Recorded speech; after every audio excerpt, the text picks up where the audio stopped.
This year's dialogue series witnessed the roll call of some of the policymakers driving Nigeria's entrepreneurial environment.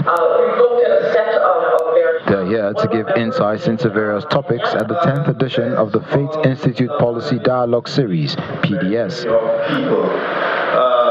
One after the other, the speakers articulate incubation programs, accelerator initiatives, and regulatory reforms. As we reflect with a future-forward focus, our intent for today's conversation is to focus on how our country, Nigeria, can leverage policy interventions, innovative financing models, digital transformation, and sustainable development to build a thriving entrepreneurial ecosystem for the future.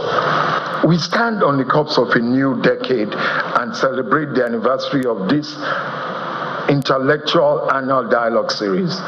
It is imperative to harness the power of trade, technology, and inclusive finance to unlock Nigeria's entrepreneurial potential. And all their reports. You're very welcome. Thank you so much. In her keynote address, Minister for Trade and Investment, Jumoke Oduwole, speaks on regulatory reforms within the Nigerian business environment. I urge us all to deepen our commitment to creating an enabling environment through thoughtful reforms and investments. I say the word thoughtful because it's one thing to have data, it's another thing to use it.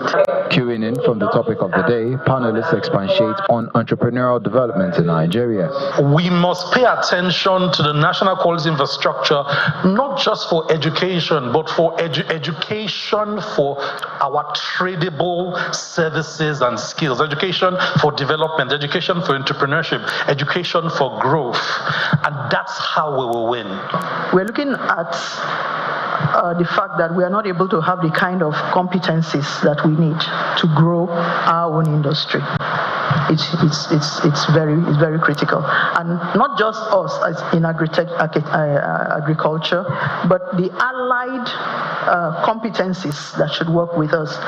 There is still a high level of perception of opportunities in Nigeria, and all our panels consistently talked about the land still being green. Platforms like this allow for you to continue to engage with government officials until you see some form of result or implementation. Organizers believe bringing together stakeholders to share insights, Nigeria can unlock the full potential of its entrepreneurship opportunities, drive growth, create employment, and foster socioeconomic transformation in the country.